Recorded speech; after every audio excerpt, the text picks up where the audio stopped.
పెట్టుకుంటుండగా మీరే వాటిని సవ్యపరిచి నాయన సఫలం చేసి మీ పాదాల దగ్గరికి నడిపిస్తుంది. దేవానికి వందనాలు. సహాయం అనుగ్రహించి ఈ దినమునైనా 12వ రోజు మేము ఒక గొప్ప ఆత్మీయ పాఠాలను నేర్చుకుని వెళ్ళడానికి సహాయం చేయండి. ఈ దినదినము అనేక మంది ప్రార్థకుల కొరకు మేము వింటూ ఉంటుండగా ప్రభువా, మా జీవితంలో ప్రార్థన అనే అంశము పెరగడానికి సహాయం తెచ్చలేదు. ఈ ప్రార్థన లేకుండా మీకు మాకు ఉన్న మధ్య సంబంధాన్ని తెంపివేయటానికి అపవాది చేస్తుండగా దేవా తండ్రినైనా వాటిని తెగించుకుని ప్రార్థనలో మేము సిద్ధమవటానికి నీకు అర్పణగా కూర్చోవటానికి సహాయం చేయండి. దీవించండి, ఆశీర్వదించండి. మీ నామానికి మహిమ తెచ్చుకోండి. మహిమాగంత ప్రభావం మీరు పొందమని యేసయ్య అతి శ్రేష్టమైన నామంలో అడిగి వేడుకుంటున్నారు పరమ తండ్రి. ఆమేన్, ఆమేన్. అందరికీ దేవుని పేరు వందనాలు. దేవుడు ఈరోజు మనకు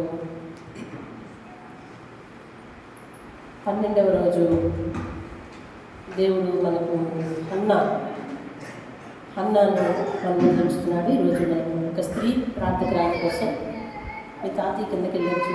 అనిల్ మీ తాతయ్య కిందకి వెళ్ళి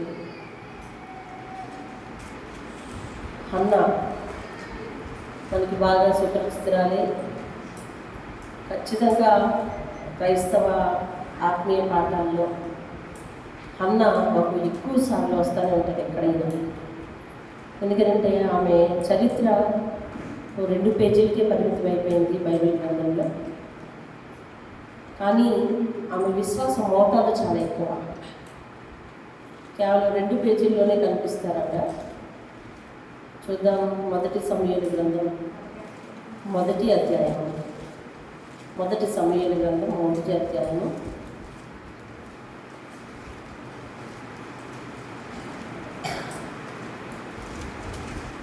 1 సమూయేలు గ్రంథం 1వ అధ్యాయము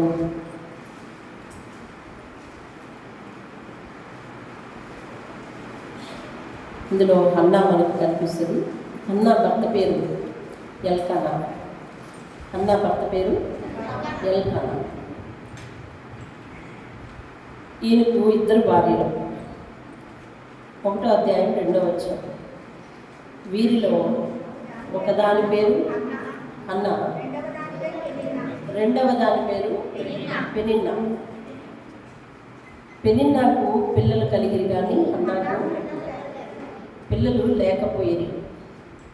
ఇతడు షిలోహులో నందున్న సైన్యములకు అధిపతి యెహోవాకు మొక్కుటకును బలి అర్పించుటకును ఏడేటా తన పట్టణం విడిచి అచ్చటికి పోవుచుండెను. ఆ కాలమున ఏలీ అనే దైవజనుడితడు. ఏలీ యొక్క 2 కుమారులకు హోఫ్నీ, ఫీనెహాసులు యెహోవాకు యాజకులుగా ఉన్నారు.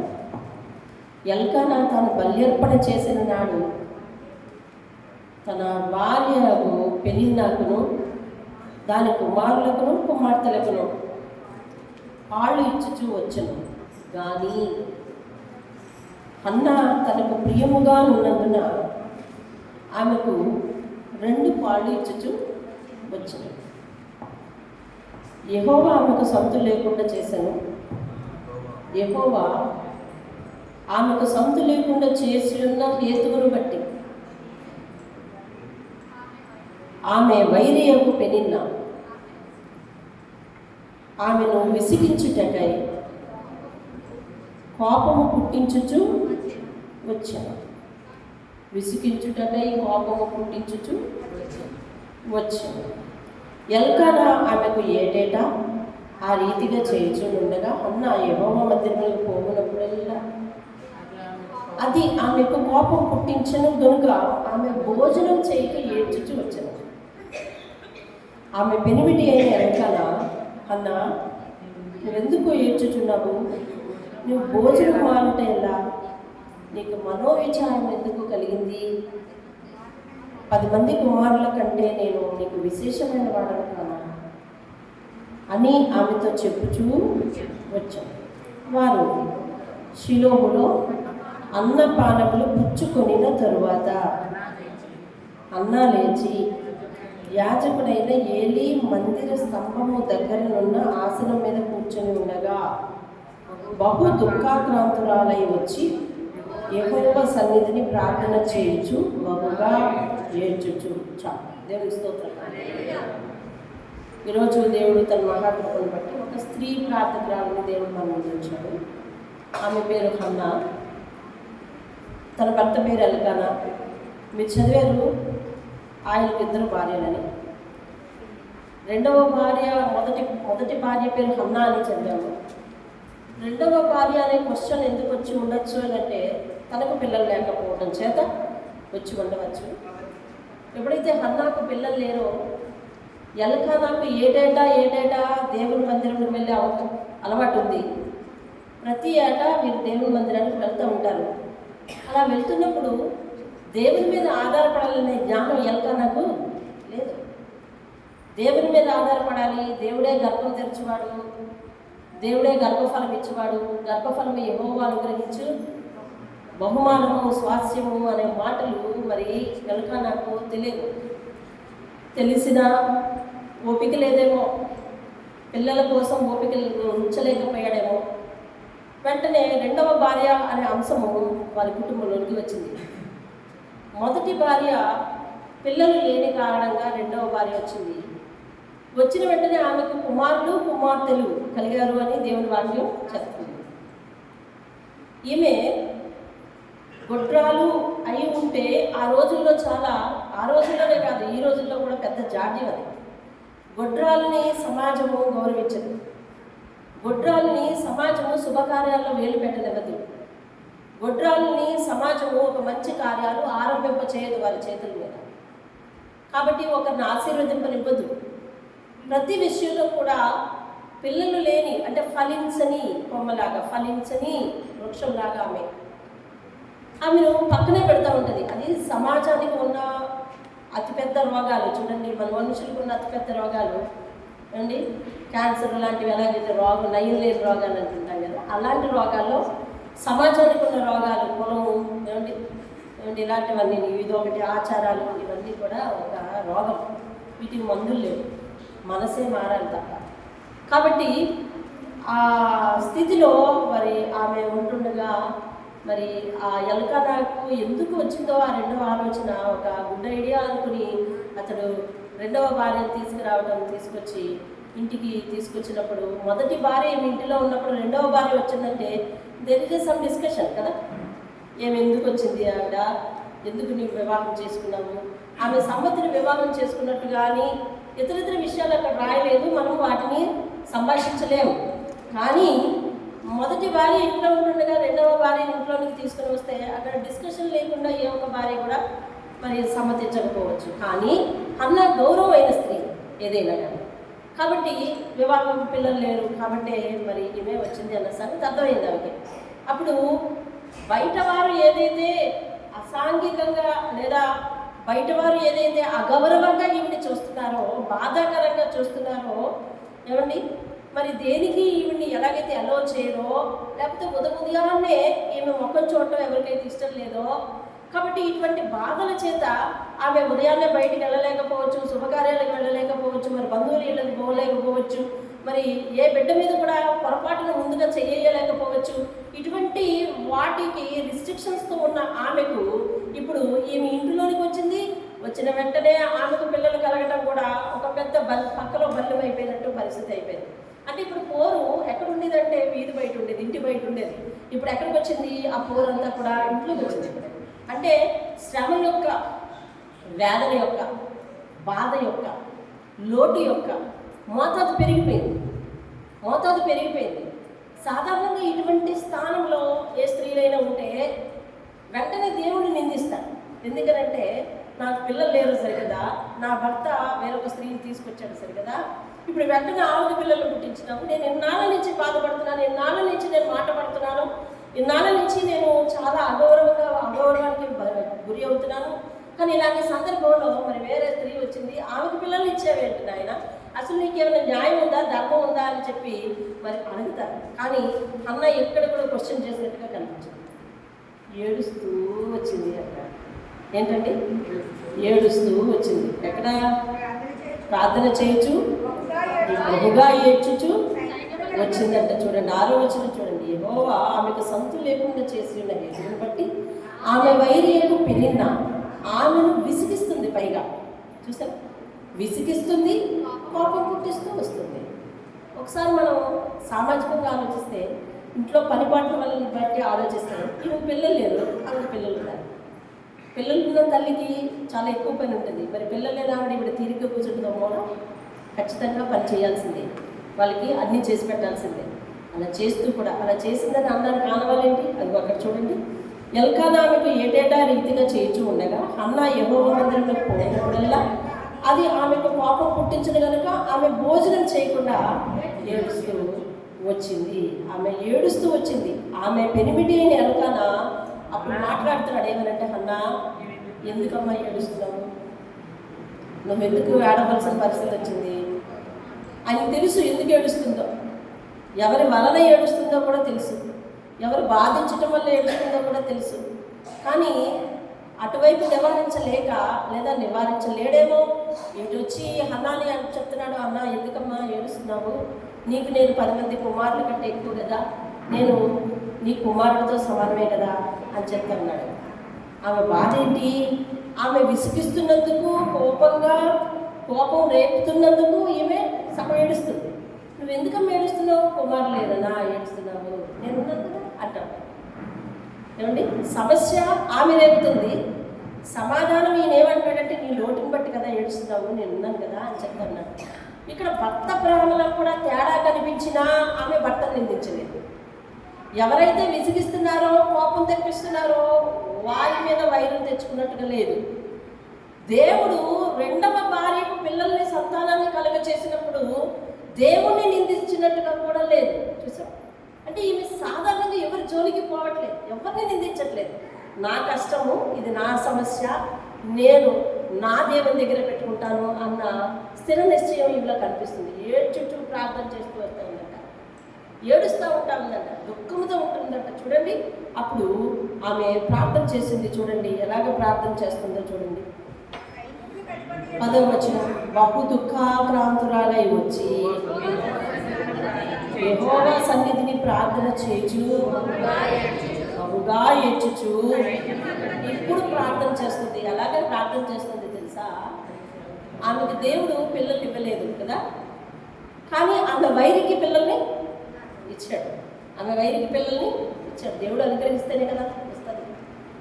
కానీ దేవుని విషయంలో ఆమెకు కోపం లేదని ఎలా చెప్పగలం?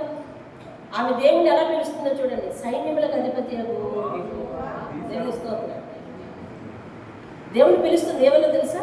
నువ్వు సైన్యములకు అధిపత్యము యెహోవావి. ఎలా ప్రార్థన చేసిందో చూడండి. చాలా అర్థవంతంగా ప్రార్థన చేసింది. నిజంగా హన్నా చేసినట్టు అర్థవంతమైన ప్రార్థన ఏ స్త్రీ బైబిల్లో అంతగా కనిపించదు. చూడండి, నీ సేవకురాలనైనా నాకు కలిగి ఉన్న శ్రమను చూచి, చాలు నీ సేవకురాలనైనా నాకు కలిగి ఉన్న శ్రమ అంటే, ఇప్పుడు ఆమెకి శ్రమ ఉందా, తీరిపోయిందా? ఉంది. శ్రమ ఉందా, తీరిపోయిందా? ఉంది. శ్రమలో ఉన్నప్పుడు కూడా ఆమె ఎవరిని సేవిస్తుంది? ఎవరికి సేవకురాలు ఆవిడ? దేవునికి. చూసాం, నీ సేవకురాలనైనా జాగ్రత్తగా గమనించాలి. హన్నా ఎందుకు అంత విశ్వాసంగా, అంత ప్రార్థన పొరాలు అయిపోయింది అని అంటే, హన్నా ప్రార్థనలో చాలా మీనింగ్ ఉందండి. ఆమె చెప్తుంది, నేను శ్రమలో ఉన్నాను, నేను శ్రమలో ఉన్నప్పటికీ కూడా నిన్నే సేవిస్తాను. అది దాని అర్థం.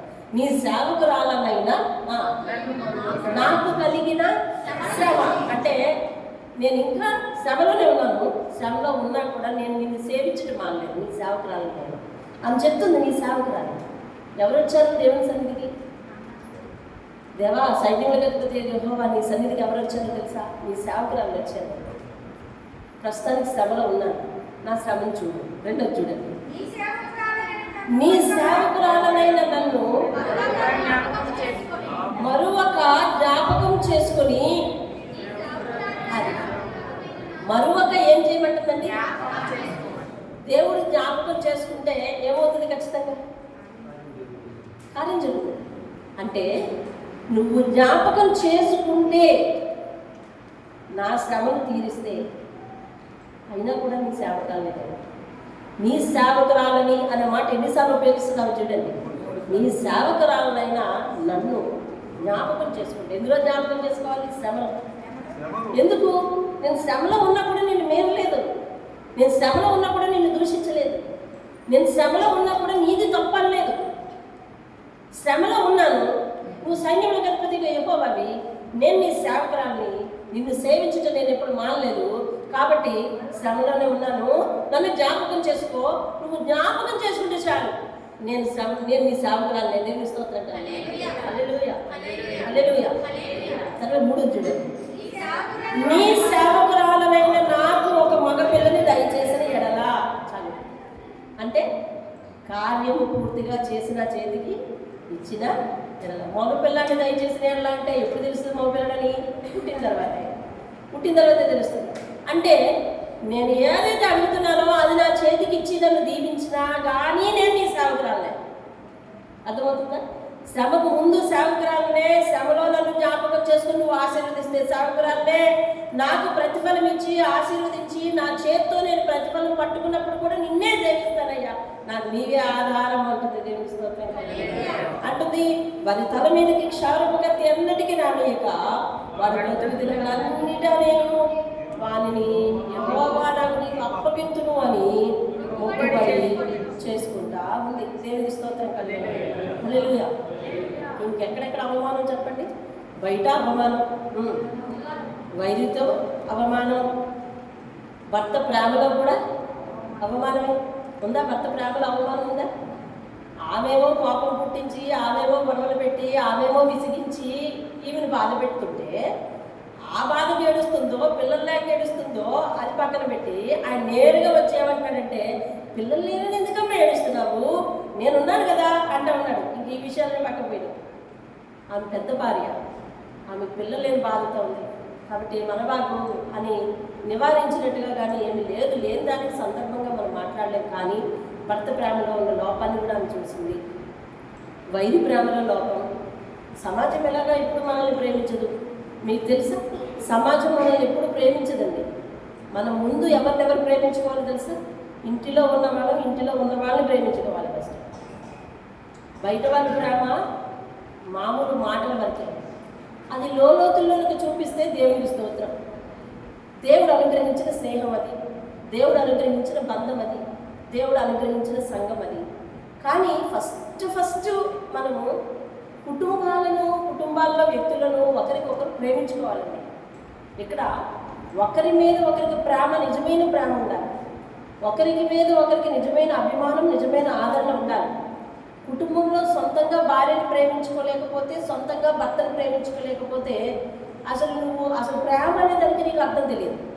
ఎందుకంటే అర్థవంతంగా ప్రేమించుకోకపోతే బయటికి వెళ్ళిన తర్వాత అర్థవంతంగా ప్రేమించబడము, అర్థవంతంగా ప్రేమ చూపలేము. అసలు ఈ జీవితంలో ప్రేమే లేకుండా చచ్చిపోతాం. మనం ప్రేమ అనేదే లేకుండా చచ్చిపోతాం తెలుసా? పురుషులు గమనించండి, స్త్రీలు గమనించండి. నిజంగా మన కుటుంబాన్ని ప్రేమించుకోవాలి, మన పిల్లలను ప్రేమించుకోవాలి. అర్థమవుతుందా? కొంతమంది తండ్రులు తల్లులు ఇలా ఉంటారు, ఎదుటి పిల్లలను పొగడుతూ ఉంటారు. వాడు చూడరా నువ్వు ఉన్నావు అంటే, ఆమె చూడరా, పాప చూడరా నువ్వు ఉన్నావు. వాళ్ళు ఎదుర్కొన్న ముందు ఎవరిని అగౌరవపరుచుకుంటున్నావు? మన పిల్లల్ని అగౌరవపరుచుకుంటున్నాం. ఇది సరైన ప్రేమ కాదు. చెప్పాలనుకుంటే వేరే విధంగా చెప్పు, కంపారిజన్ చేయకూడదు. అలాగే ఇదే సూత్రం ఖచ్చితంగా తల్లిదండ్రులు పాటించాలి. పిల్లల దగ్గర పాటిస్తే ప్రమాదం కాదు, కానీ తల్లిదండ్రుల దగ్గర పాటిస్తే ప్రమాదం ఇది. అదైందా? ఆమె చూడు ఆయన పక్కింటి ఆవిడ చూపించాడు అనుకో, భార్య భర్త ఆయన చూడు అని పక్కింటి ఆయన చూపించింది అనుకో, బాగలేదు పోలిక. అర్థమవుతుందో? పంపులు మునిగిపోతాయి. పిల్లల్ని కూడా అలా చేయకూడదు. మీరు పిల్లల్ని చూపించచ్చునేంటి? అదైతే వేరే దానికి అర్థం తీస్తుంది అనుకుంటారు. ఇదైతే వారి గౌరవానికి చెడ్డ పేరు వస్తుంది, వారి గౌరవం దెబ్బతింటుంది. పిల్లలకి ప్రేమ లేకపోయినా ఒక ఇంత ఇమిడి కష్టంగా ఇమిడి ఉంటారేమో, ఎందుకంటే వారికి ఏ ఆధారం లేదు కాబట్టి. గౌరవం లేకపోతే మాత్రం పిల్లల దగ్గర చాలా జాగ్రత్తగా ఉండాలి. పిల్లల్ని గౌరవించాలి. అట్ ద సేమ్ టైం పిల్లలకి ఇచ్చే పాఠం దేవుడు ఇచ్చాడు. కానీ కుటుంబాన్ని ప్రేమించుకోవాలంట. నిజంగా భార్యను ప్రేమించలేకపోతే, నిజంగా భర్తను ప్రేమించలేకపోతే, నువ్వు నిజంగా ప్రేమించడానికి వేరే ఆబ్జెక్ట్ ఎంచుకున్నా అది దేవుడు ఒప్పుకోడు. కాబట్టి నువ్వు నిజంగా ప్రేమను పొందలేవు. అంటే ప్రేమ అనేది దానికి అర్థం లేకుండానే చచ్చిపోతాం మనం. కాబట్టి చూడండి, ఈమె అలాంటి నిజమైన ప్రేమను నోచుకోలేదు. ఆయన దగ్గర నుంచి పొందుకోలేదు. ఇదేగా అల్లా అయిపోగా దేవుని మందిరంలోకి వెళ్ళి ప్రార్థన చేసుకుంటుంటే దైవ సేవకుడు కూడా ఈమె నిందించిన సందర్భం కనిపిస్తుంది. చూడండి అక్కడ చూడండి. ఆమె యెహోవా సన్నిధిని ప్రార్థన చేయుచుండగా ఏలి ఆమె నోరు కనిపెట్టుచుండెను. ఎలాగనగా అన్నయ్య తన మనసులోనే చెప్పుకొనుచుండెను. ఆమె పెదవులు మాత్రం కదులుచుండి ఆమె స్వరం వినబడకుండెను. అయిపోయింది. 14వ వచనం. ఎంతవరకు నీవు మత్తురాలవై ఉందువు, నీవు ద్రాక్షరసమును యొద్ద నుండి తీసివేయమని చెప్పగా, అంటే తాగి వచ్చి దేవుని సన్నిధిలో ప్రార్థన చేస్తున్నావా? మత్తు ఎక్కువైపోయిందా? మత్తు వదిలి ప్రార్థన చేయు, ద్రాక్షరసం తీసుకోకుండా వచ్చి ప్రార్థన చేయవలసింది కదా అని చెబుతూ ఆమెని బాధ పెడితే, ఆమె గౌరవమైన స్త్రీ అని మీకు మొట్టమొదటి పరిశుద్ధాత్మ చెప్పాడు. ఆమె గౌరవమైన స్త్రీ. ఆమెకు జరిగిన అవమానానికి ఆమె ఎవరిని నిందించదు. అదే మనల్ని ఎవరైనా ఇంత అవమానపరిస్తే చాలు, వాళ్ళ గురించి మొత్తం హిస్టరీ మనకు తెలియపోయినా ఆళ్ళే కనుక్కోనైనా పనులు తీసేస్తారు. అలాగా కాదు. ఆమె వెర్షన్, బైబిల్లో ఉన్న వ్యక్తుల వెర్షన్ మనం నేర్చుకోవాలి. అదే దేవుడు దీవిస్తాడు. దేవుడు కీర్తనల గ్రంథం 34వ అధ్యాయం 18వ వచనంలో ఆయన విలయము గలవారి మనస్సును ఆదరిస్తాడండి. దేవుని ఎవరి మనసును ఆదరిస్తాడండి? వినయం గలవారి మనసును. ఈమె పొందుకున్న అగౌరవానికి ఎవరిని నిందించట్లేదు. ఇక్కడ చూస్తే ఈయన కూడా ఆదరిస్తాడనుకుంటే, ఒక ధైర్యమైన మాట చెప్తాడనుకుంటే, ఈయన కూడా వచ్చి ఈయనకు అర్థం కాక ఈయన ఏదో నిందిస్తుంటే ఎంత జాగ్రత్తగా సమాధానం ఇస్తుందో చూడండి. అది ఆమె అక్కడ వాక్యాలు చదివి గమనించండి. అన్న అది కాదు నా ఏలిన వాడా, అమ్మమ్మ మీరు అపార్థం చేసుకున్నారయ్యా. యాక్చువల్గా పొరపాటు నేను ఇలాంటి మాట అన్నాడు అనుకోండి, మనం ప్రస్తుతం అలా లేదు. మనకి ఇది కాకపోతే 3 సంఘాలు ఉన్నాయి.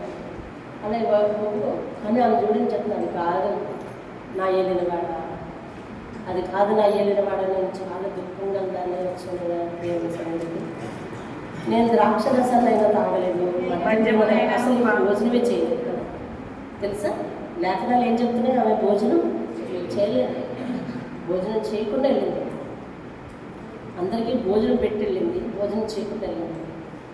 అయ్యా నేను ద్రాక్షరసం తీసుకోలేదు, మద్యాన్ని తీసుకోలేదు, స్నానం చేయలేదు, నా ఆత్మని యెహోవా సన్నిధిలో కుమ్మరిస్తున్నానయ్యా. బాధలో ఉన్న వారికి మరొక బాధాకరమైన మాట మాట్లాడితే గుండె పగిలిపోద్ది కదండి. కానీ ఆలోచన ఎంత వందనంగా చెప్పిందంటే అన్నమాట. అది కాదయ్యా, అది కాదు. ఇక్కడ తలదాచుకొని ఇక్కడ నా బాధనంతా వెలుగుచ్చుకుందామని ఇక్కడికి వస్తే నీకు అర్థం కాలేదా? నేను అలా కాదు నా ఏలినవాడ, నేను అవి ఏం పుచ్చుకోలేదు. అసలు నేను దుఃఖక్రాంతురాలనే ఏడుస్తున్నాను, మనోదుఃఖం కందాన్ని ఏడుస్తున్నాను అని చెప్తుంటే 16వ వచనం చదువు చూడు. నీ సేవకురాలనైనా నన్ను పనికి మాలిన దానిగా ఎంచవద్దయ్యా. అంటే అలాంటి తప్పుడు పని చేయనయ్యా, తాగి సన్నిధికి రానయ్యా, తాగి సన్నిధికి వచ్చే పనికి మాలిన దాన్ని కాదయ్యా, నేను తాగి సన్నిధిలో కూర్చునే పనికి మాలిన దాన్ని కాదయ్యా, దయచేసి నన్ను అర్థం చేసుకో అని చెప్తుంటే, అప్పుడు 17వ వచనము అంటే చూడండి, 16వ వచనం చూడండి. అత్యంతమైన కోప కారణమును బట్టి బహుగా నిట్టూర్పులు విడుచుచు నాలో నేను దీన్ని చెప్పుకుంటున్నాను. ఆమెకి ఏమొచ్చిందంటే అత్యంత కాదు, ఆవిడకి అత్యంత కోపం వచ్చిందా? వచ్చింది. అక్కడ ఉంది కదా వాక్యం, అత్యంత కోపం వచ్చింది. కోపాన్ని ఆవిడ ఎందులో పెట్టిందండి? ప్రార్థనలో. ఎలా పెట్టింది? దేవుడా నేను ఫస్ట్ వచ్చాను ఇంటికి, రెండోసారి ఆవిడ వచ్చింది, ఆవిడని బయటికి పంపిద్దాం లేదా, ఆవిడ పిల్లలు అలా అయిపోవాలి, ఇలా ఇదా అప్పు చెప్పింది లేదు. చూసావా, నిన్న మన ప్రార్థనలో దేవుడు ఒక మాట చెప్పాడు, మినిమం నీడ్, కనీస అవసరత అది చెప్పాలి. దేవుని సన్నిధిలో ప్రార్థించేటప్పుడు నీ మినిమం నీడ్ చెప్పాలి. ఏలియా ప్రార్థించాడు, ఎలీషా ప్రార్థించాడు, వీళ్ళందరి ప్రార్థనలు మనం వింటా ఉన్నాం. కనీసం వారికి ఏంటి అవసరం అదే అడిగారు. ఏలియా అరణ్యంలో ఉన్న దేవుడు అడిగాడు, భోజనం కాదు, అదే ఆయన కనీస అవసరం. కనీస అవసరం. అబ్రహాం ఎన్నిసార్లు ప్రార్థించిన ఒకటే అడుగుంటాడు, పిల్లలు వారసుడు అడుగుంటాడు. కనీస అవసరం అండి, కనీస అవసరాలు అడగాలి. అదేవిధంగా దీర్ఘకాలికమైన లక్ష్యాలు కాదు మనం అడిగేది, కనీస అవసరాలు అడగాలి, దేవుని ముందర పెట్టాలి, దేవునికి స్తోత్రం కలిగి. అప్పుడు చెప్తున్నామా, అత్యంత కోప కారణమును బట్టి నాకు వచ్చిన అవమానం ఉందయ్యా, అదిగో నీ సేవకురాలైన నన్ను పనికిమాలినవారిగా ఎంచవద్దు, అత్యంత కోపకారణం బట్టి నేను బహుగా నిట్టూర్పులు విడిచిచ్చు నాలో నేనే బయటకు ప్రార్థన చేయలేక నాలో నేనే ఈ ప్రార్థన చేసుకుంటున్నాను అని మరి ప్రార్థన చేస్తున్నాను. మనం కోపం ఎవరి మీద కోపం వస్తే కనుక ప్రార్థనలో కూర్చుంటే చాలా జాగ్రత్తగా పదాలు వెళ్ళించాలన్నో. ఎవరి మీద కోపం వచ్చి లేదా ఇంట్లోనే గొడవ వచ్చి లేదా పక్కింటితో గొడవ వచ్చి అంటే ప్రార్థనలో కూర్చుకుపోదాం అని అనుకున్నారు అనుకోండి, ఒకవేళ కూర్చుకుపోతే కనుక చాలా జాగ్రత్తగా దేవునికి ప్రార్థనలో ప్రార్థన చేయాలి. నీ మినిమం నీడే ప్రార్థన చేయాలి. నీ మినిమం నీడే, అంతే, నీ మినిమం నీడే ప్రార్థన చేయాలి. తర్వాత చూసుకోండి. ఈ 18వ వచనం చూడండి,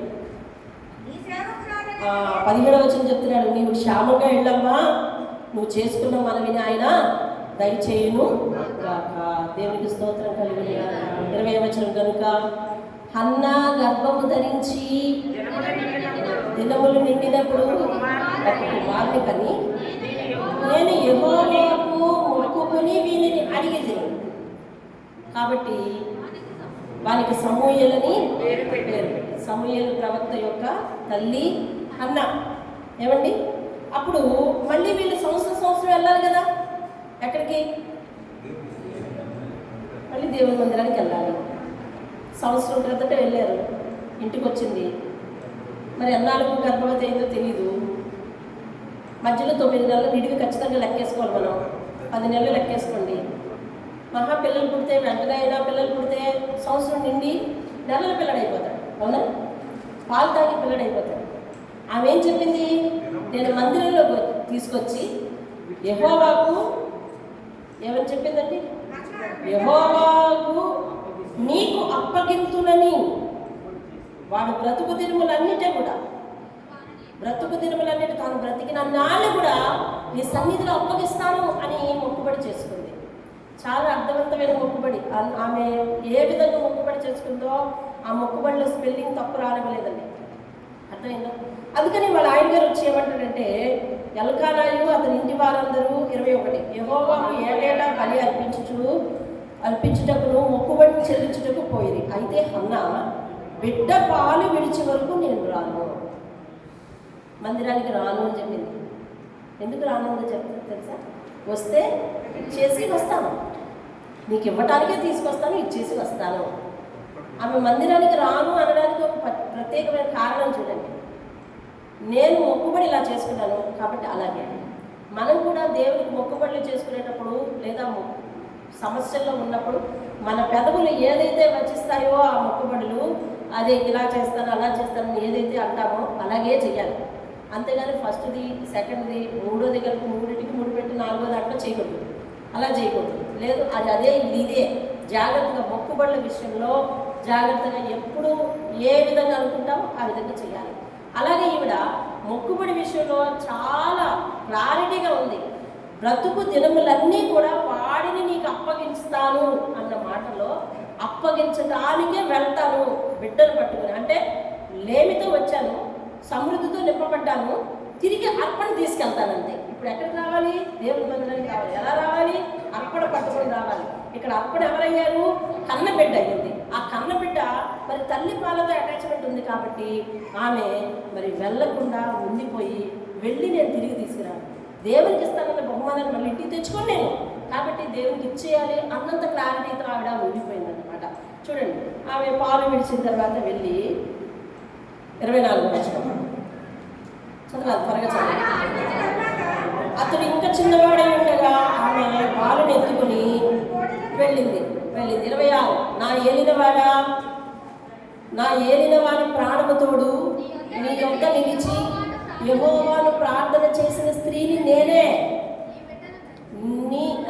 ఈ బిడ్డను దయచేయమని యెహోవాతో నేను చేసిన మనవిని ఆయన నాకు అనుగ్రహించను.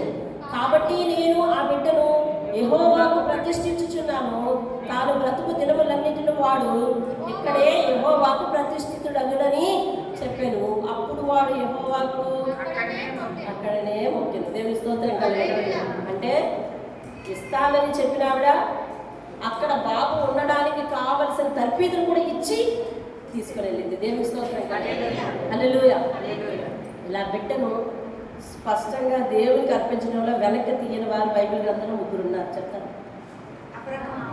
రైట్. అన్నా బిడ్డని ఇస్తాను. బిడ్డని నేరుగా వాళ్ళే అర్పించి వాళ్ళు దేవుడు అడిగితే అబ్రహాం ఇచ్చాడు. వాళ్ళు అనుకుని అర్పించి ఇచ్చేయడానికి సిద్ధపడిన వాళ్ళు 3 వెనక్కి తీయకుండా.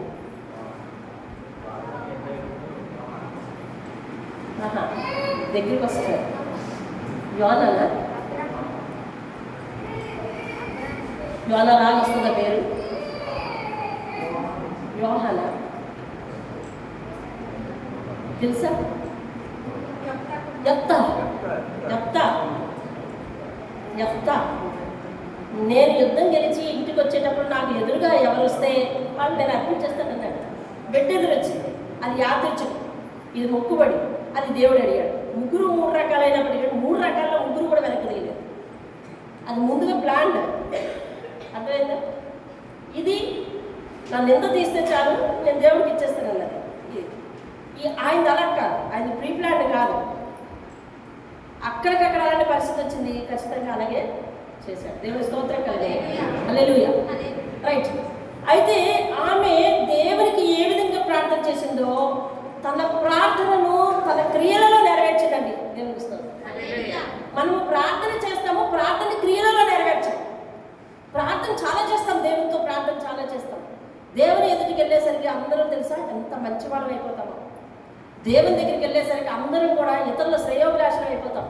దేవుని దగ్గరికి వెళ్ళేసరికి అందరం కూడా గుణవంతులం అయిపోతాం, క్రమం కలిగిన వారం అయిపోతాం, పరిశుద్ధులం అయిపోతాం. కానీ ప్రార్థన గడి దాటి బయటకు వచ్చిన తర్వాత, ప్రార్థన గది దాటి బయటకు వచ్చిన తర్వాత, ప్రార్థన మందిరం దాటి బయటకు వెళ్ళిన తర్వాత మన బిహేవియర్ అలా ఉండదు ఖచ్చితంగా. మనం దేవుని సన్నిధిలో ఉన్నప్పుడు మాత్రం మనంత కనికరం గల వ్యక్తి కానీ, మనంత సౌమ్యశీలి కానీ, మనంత గుణశీలి కానీ ఎవరు ఉండరు. మనంత వినయ మనస్కులు ఎవరు ఉండరు. కానీ ఆ ప్రార్థన గది, ప్రార్థన మందిరం దాటి వెళ్ళిపోయిన తర్వాత మనం అలా ఉండము. కానీ హన్న అనలేదు. ప్రార్థన మందిరంలో, ప్రార్థన గడిలో కూర్చుని ఎలాగైతే ప్రార్థించిందో మాటల ప్రకారం, అక్షరాల ప్రకారం అలాగే నెరవేర్చింది.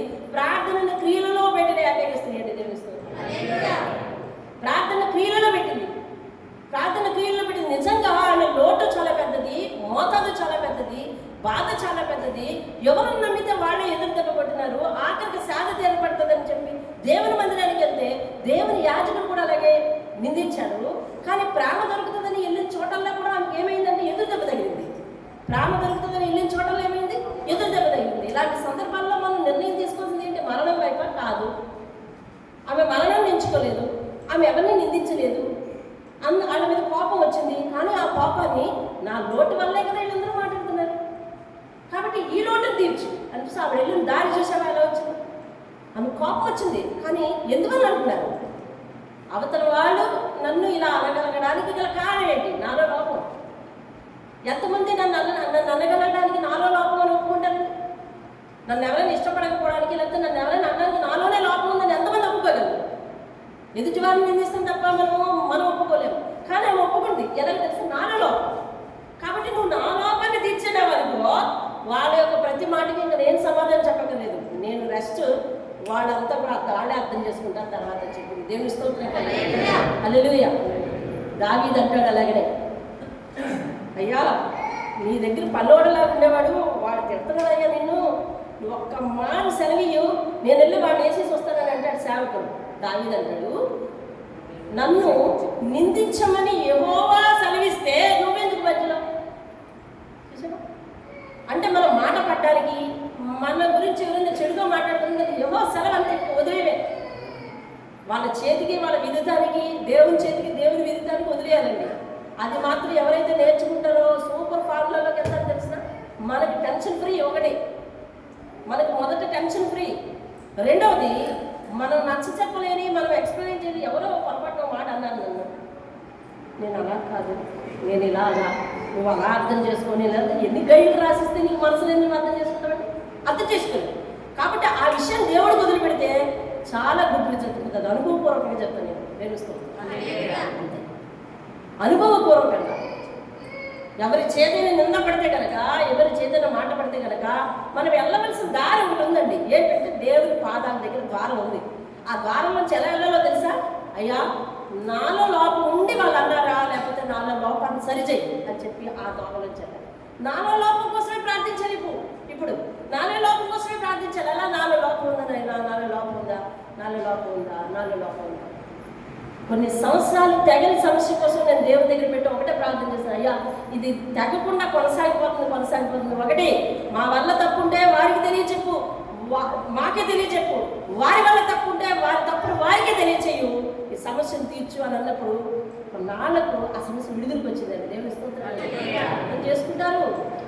అర్థం చేసుకోవాల్సిన సమయం దేవుడు ఇస్తాడు, జ్ఞానం ఇస్తాడు. నువ్వు పుస్తకాల మీద పుస్తకాలు రాసి గైడ్ల మీద గైడ్లు అడిగించినా కూడా నీ గురించి అర్థం చేసుకోవాలంటే వాళ్ళ తరం కాదు. కాబట్టి దేవుడికి అప్పచెప్పాలి. నీ పట్ల న్యాయం ఉందా, నువ్వు కరెక్ట్ అనుకుంటున్నావా, అయితే దేవుడు నాయన నేను ఎంత కరెక్టో, నేను ఎంత పర్ఫెక్టో నువ్వు చూడు అనకూడదు.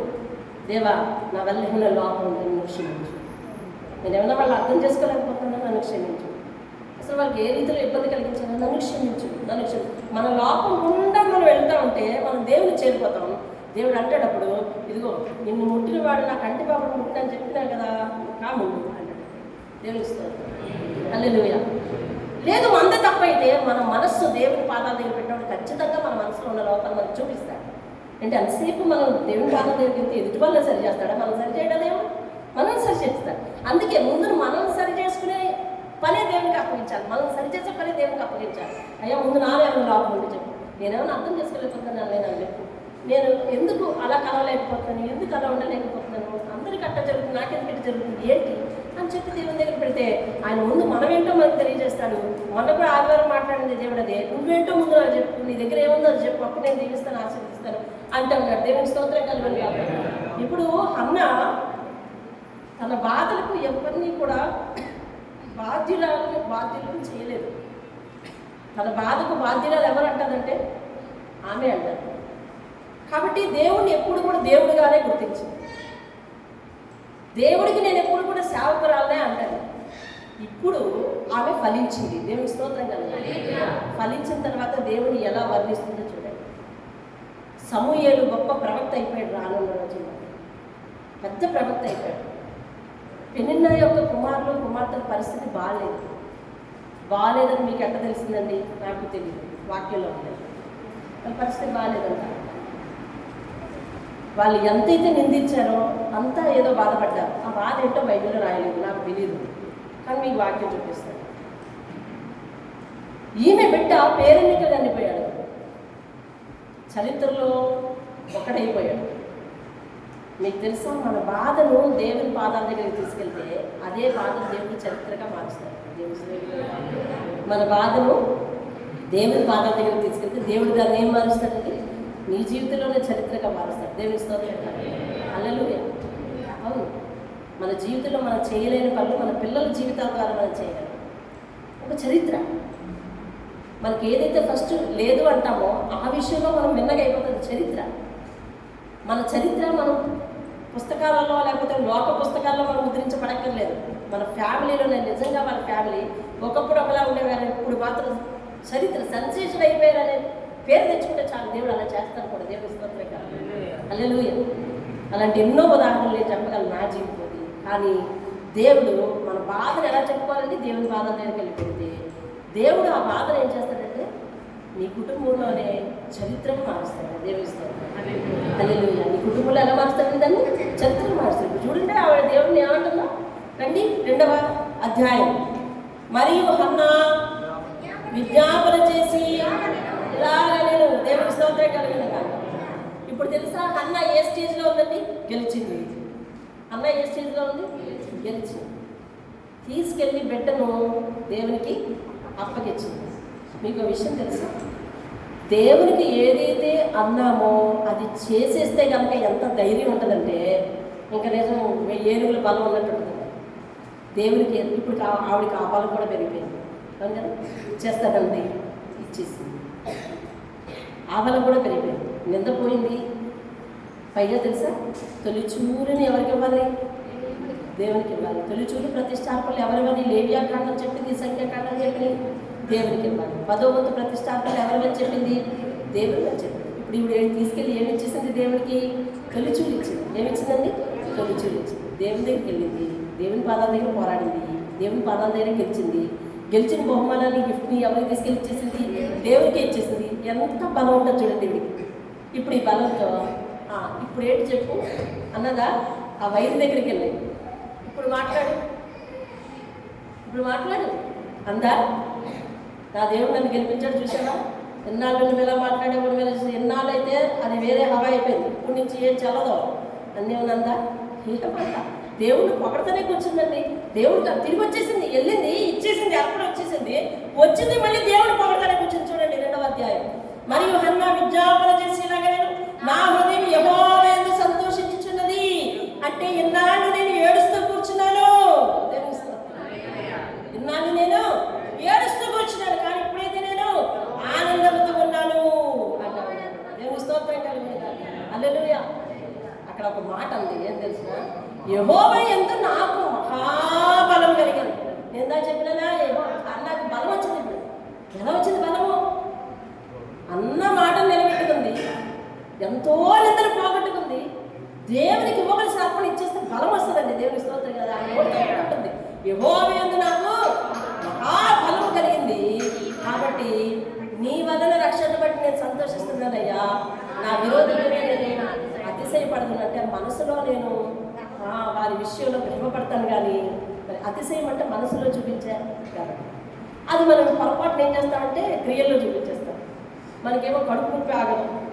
అదేంటంటే మనం గెలిచామన్న సంగతి అవతల వాళ్ళు వినాలంటే కనీసం డైరెక్ట్గానైనా అనకపోయినా కొంచెం సైడ్ డైలాగ్లైనా వేసాను. అలాగే దేవుడు ఉన్నాడు, దేవుడు నన్ను చూశాడు కాబట్టి ఇవాళ అందరి నోళ్ళు మొయ్యబడ్డాయి అంటాం. ఆ నోరు మూసుకుని ఉన్నారు పాపం, అయినా కానీ అలా అంటుంటాం. అదే చూసారా, ఎట్టి పరిస్థితుల్లో ఆమె అసలు ఇంకొకరి గురించి ఎత్తలేదండి. ఆవిడ చూడండి ఏమంటుంది? యెహోవా వంటి పరిశుద్ధుడు లేడు, నీవు తప్ప మరి ఏ దేవుడు లేడు, మన దేవుడు వంటి ఆశ్రయదుర్గము. దేవుని స్తోత్రం కలుగును. ఇలాంటి గడ్డు పరిస్థితుల్లో ఎక్కడికి వెళ్ళాలి? నేను దేవుని దగ్గరికి వెళ్ళాలి. ఆయన వంటి ఆశ్రయదుర్గం మరొకడు లేడు. దేవుని స్తోత్రం కలుగును గాక. 3వ వచనము, యెహోవా అనంత జ్ఞాని, ఆయన క్రియలను ఎవరి క్రియలను? బాధపరచువారి క్రియలను, బాధపడువారి క్రియలను. అంటే ఆవిడ బాధపడినంత కాలము ఏమి నమ్మింది అంటే ఈ బాధను దేవుడు చూస్తుంది అని నమ్మింది. దేవుని ఇస్తుంది అదండి. ఆ ఓర్పు కావాలండి. మనల్ని ఎవరైనా బాధపడుతున్నారు అనుకోండి, ఈ బాధను దేవుడు చూస్తున్నాడు, ఈ బాధను దేవుడు చూస్తున్నాడు. నేను కాదు యుద్ధం చేయాల్సింది, నేను కాదు పోరాడవలసింది, నేను కాము ఉండాలా అని నేను నేర్చుకోవాలి. ఆమె చూడండి ఏమి చెప్తుందో దేవుని గురించి. ఆయనే క్రియలను పరీక్షించేవాడు, ఎక్కడో అంత గర్వంగా మాట్లాడుడి అని దేవుని సన్నిధిలో ప్రార్థిస్తుంది. ఎక్కడో అంత గర్వంగా మాట్లాడకండి అంటే హృదయాలను పరిశోధించే దేవుడు అతనే, గర్వాన్ని అణిచేవాడు అతనే అంటాము. దేవుని స్తోత్రం కలుగును గాక. హల్లెలూయా.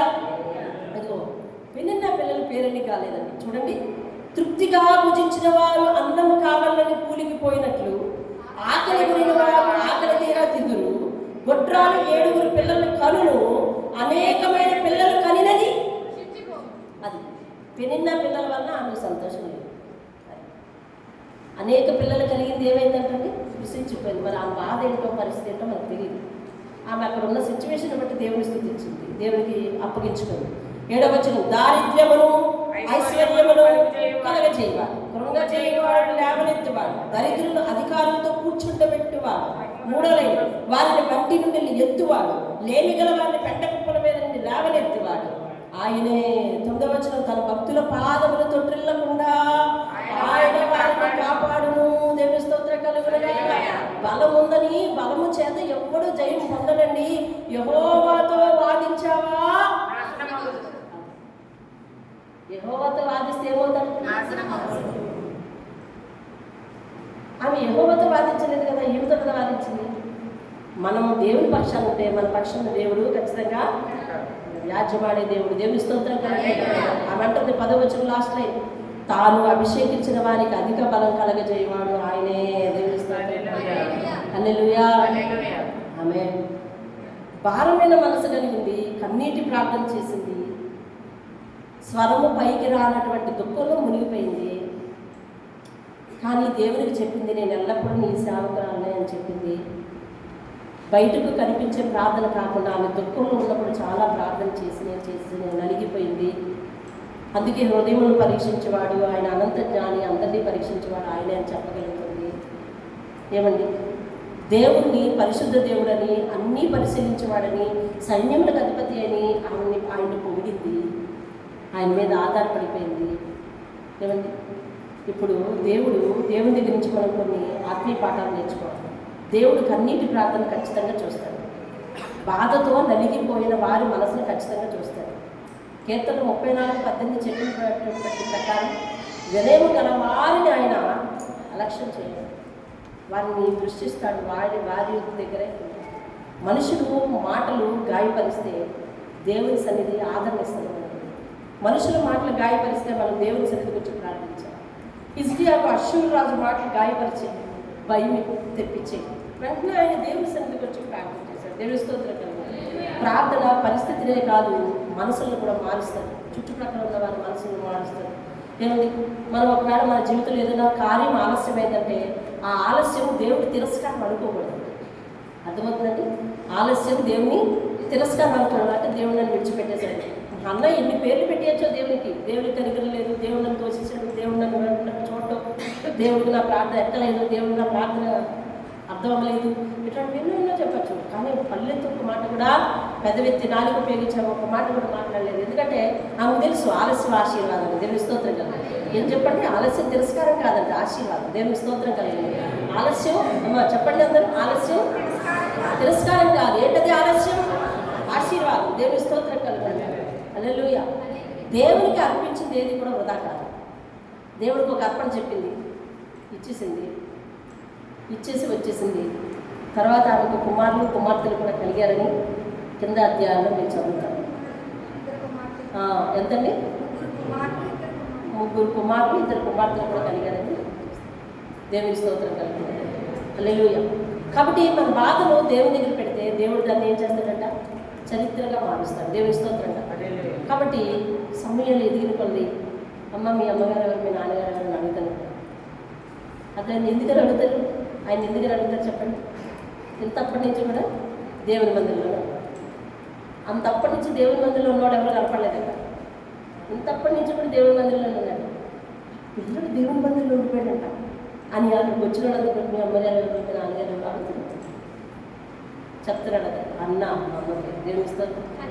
ఏం పేరండి? మా అమ్మ అన్న. అబ్బా తల్లి అలా మొక్కుతుందంట. అమ్మ చిన్న పిల్లల్ని మందిరంలో విడిచిపెట్టి అనుకోరా చాలామంది అంటున్నారు బైబిల్లో లేదు కదా ఎందుకలా చెప్పడం అనుకుంటారు. అలా కాదు, అనుకోరా. మనుషులు అడగరా? మనమే ఒక తల్లి లేని పిల్లలు కనిపిస్తే ఏ తల్లి కనబెట్టో అనిపిస్తుంది కదండి. ఇగో నాకు ఈ పిల్లలు చూసి ఈ పిల్లల తల్లిదండ్రులు మనకు తెలియదు, మన ఫ్యామిలీలన్నీ తెలుసు. ఎన్నో పిల్లలు మన మధ్యకి వచ్చి మన దగ్గర ఉంటుంటే వాళ్ళ తల్లిదండ్రులు వాళ్ళ పిల్లలు అని అనిపిస్తుంది కదా. అలా తల్లిదండ్రులు గుర్తురారా పిల్లలు కానీ అని చూసి, అలాగా ఈ పిల్లల్ని చూసి వాళ్ళ అమ్మ ప్లేసిందని చెప్పిన ఏ ఊరు బాబు ఇది, ఈ అమ్మగారి పేరు ఏం పేరు, నాన్నగారి పేరు ఏం పేరు? దేవుని స్తోత్రం కలుగును కాదు. అక్కడే ఎదిగి, అక్కడే విద్యాబుద్ధులు, అక్కడే ఆత్మీయ అభిషేకం, అక్కడే దేవుని పని, అన్నీ ఆయన జీవితం అంతా అక్కడే జరిగిపోయిందండి. దేవుని స్తోత్రం. హల్లెలూయా. ప్రార్థన చేద్దాం. ఈరోజు ఏమని ప్రార్థన చేద్దాము? మన జీవితంలో ఆలస్యమైన వాటికి ఎవరిని కూడా మనము నిందించకూడదు. ఒకవేళ మనల్ని ఎవరైనా కోప కారణం కలిగించేటట్టు మాట్లాడినా మనం ఎవరి దగ్గర పెట్టాలని తీసుకొచ్చి పెట్టలేదు. వాళ్ళ కాదు, మన లోపాన్ని తీసుకొచ్చి పెట్టాలి. దేవుని స్తోత్రం కలుగుతుంది. ఇప్పటి వరకు మనం అలా తొందరపడి ఎలాగో హన్నాకి విరుద్ధంగా ప్రవర్తించుంటాం. అలా చేయకుండాట్లు మనం ప్రార్థించేద్దాం. దేవుని స్తోత్రం. ఇవాళ మన ప్రార్థన పాయింట్ అంత క్లియర్గా లేకపోవచ్చు. ఒక మాట వినండి, మనల్ని నిందించిన వారి కొరకు మన లోపాన్ని దేవుడు సరిచేయమని అర్థమైందా ప్రార్థించాలి. ఆయన సన్నిధిలో మనం బాధను పెట్టుకోవాలి. ప్రార్థించాలి. మనల్ని నిందించిన వారిని మనం నిందించాలి. మనకు ఆలస్యం అవడానికి ఎవరినో కారణం చూపించాలి. మనం ఆలస్యం అవడానికి దేవుణ్ణి అస్సలు నిందించకూడదు. ప్రార్థిద్దాం. రెండో అధ్యాయం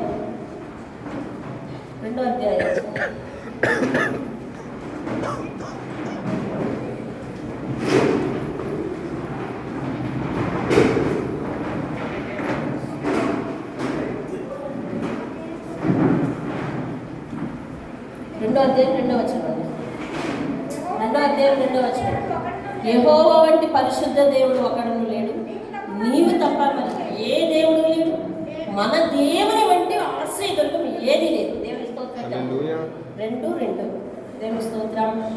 నాకు అనేక మంది చేత నిందలు భరించాను, అవమానాలు భరించాను. అయితే అయ్యా వారిని తిరిగి మేము నిందించున్నాము, అయ్యా వారిని మేము తిరిగి మాట్లాడున్నాము. ఇది హన్నా విధి విధానాలకు విరుద్ధున్నాను. హన్నాలో ఒక ఆత్మీయురాలి యొక్క ప్రవర్తన గెలిచారు. హన్నా తను నిందించిన వారిని ఏమనలేదు, ఆలస్యం చేసిన దేవుడిని నిందించలేదు, బాధను పదే గుచ్చే వాళ్ళని ఏమనలేదు, నిందించిన సేవకుని ఏమనలేదు. అలాంటి ఉత్తమ లక్షణాలు మాకు ఇవ్వు బాబు. అయ్యా తండ్రి నాయన, అవతల వారి మాటలకు మేము కారకులం అయ్యామంటే మాలో ఉన్న లోపం ఉంటే క్షమించండి. మా లోపాలంటే మాకు తెలియచేయండి నాయన, మమ్మల్ని సరిదిద్దునా తండ్రి. దావీదు కూడా తనను నిందించిన వారిని నిందించక యెహోవాయే నన్ను నిందించుకొని సెలవైతే మనం ఎందుకు బాధపడ్డామని అంటున్నాడు. యెహోవా సెలవు లేక ఏ శ్రమ రాదని గుర్తించిన ఉత్తముడు అతడైతే యెహోవా నన్ను దీవిస్తే ఈ బాధలే ఉండవు కదా అని నమ్మిన స్త్రీ ఈమెనైనా. వారి యొక్క ఉత్తమ లక్షణాలు మాలో ఉంచు బాబు. ఇప్పటి వరకు మమ్మల్ని ఎంతమంది ఏమన్నారు, వారికి మేము తిరిగి 10 అప్పగిచ్చామేమో నాయన. ఇంకా రెట్టింపు శాపాలు పలికేమేమో. అయ్యా వాటన్నింటినీ జ్ఞాపకం చేసుకుంటున్నాం ఈరోజు. అలాంటి విరుద్ధమైన ప్రవర్తన మాలో రద్దు అగునుగాక. అలాంటి విరుద్ధమైన ప్రవర్తన రద్దు అగునుగాక. ఆత్మీయుల వలె మీ సన్నిధిలో నిలబడదాం గాక. మా లోపాన్ని మేము అప్పగించుకుందాము గాక. వీలైతే శత్రువులను క్షమించమని కోరదము గాక. మమ్మల్ని దీవించు దేవుణ్ణి నమ్ముకుందుము గాక. ఆశీర్వదించు దేవుణ్ణి ఆశ్రయించుదుము గాక. నీ వంటి పరిశుద్ధ దేవుడు లేడని మేము సాక్ష్యం ఇచ్చుదుము గాక. మా బాధలు దేవుడు చూడగలడని, మా కన్నీరు దేవుడు చూడగలడని, వాటికి ప్రతిఫలం ఇచ్చు దేవుడని మేము కలిగి ఉన్న దేవుడు శక్తివంతుడని గెలిచాక సాక్ష్యం ఇచ్చుదుము గాక. గెలిచే వరకు మౌనంగా ఉందుము గాక. గెలిచే వరకు మమ్మల్ని నిందించి వారి కొరకు క్షేమము కొరకు ప్రార్థన చేదుము గాక. మా జీవితాలలో వేలు పెట్టిన వారు, మా జీవితాలలో హాని తలపెట్టిన వారు కూడా అయ్యా తండ్రి మేము క్షేమమే కోరుకుందాం గాక. యెహోవా మా పక్షమున ఉన్నను, మాకు విరోధి లేడని మేము సాక్ష్యం ఇచ్చుదాం గాక. సకల గుణాలు మాలో అభివృద్ధి చేయలేదైనా గొప్ప దేవుడు. నీ దగ్గర ఇంకా మేము నేర్చుకోవాలి, ఇంకా నేర్చుకోవాలి. అయ్యా తండ్రి, మా జీవితంలో నిందించిన వారి విషయంలో 3 సంవత్సరాలు 3 నెలలు అయ్యా మేము ఓపిక పట్టిన మీదట దేవుడు ఎంతో మంచి కార్యాలు చేయడం నేను చూశాను.